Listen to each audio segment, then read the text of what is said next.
Kuna kitu natamani sana kufahamu kwa kidogo tu.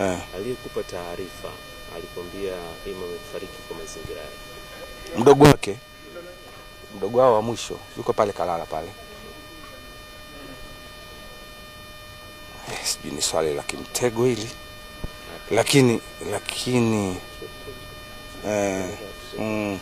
Lakini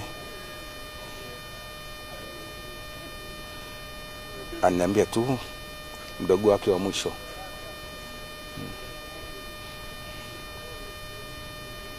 kapata mateso kabla hajafariki. Basi hivyo. Sikuuliza mateso gani hivyo. Kwa maana hata baada ya kuhoji wanakwenda, niliuliza polisi wanaenda kufanya nini. Maana saizi ungekuwa tumeshapanga ratiba kumsitiri kesho. Sasa nikasema basi tuache. Ndio maana unaona sasa hivi hatuna ratiba yoyote kwa ajili ya kumhifadhi ndugu yetu. Wakirudi wale ndio tutajua nini ambacho kimefanyika. Yeye anasema alichoka.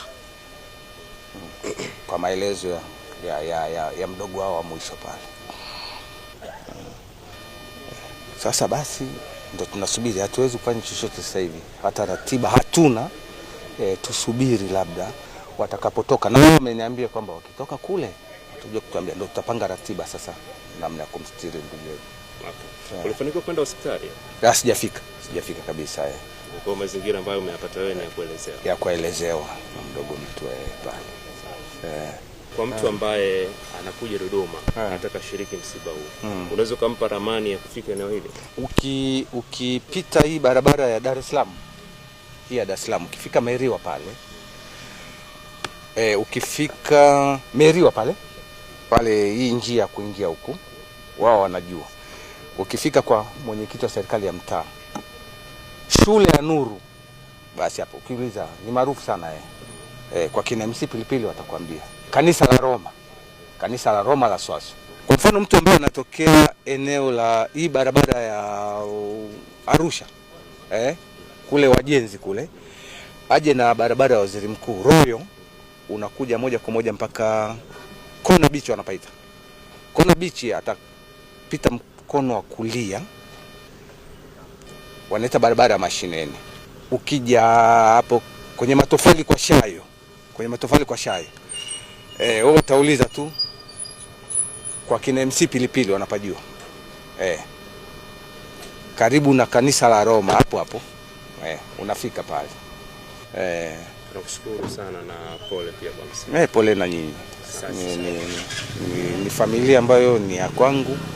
Baba memzika mama na mdogo wake.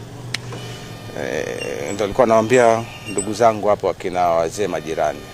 Pale hakuna. Niwaambie tu labda ukweli.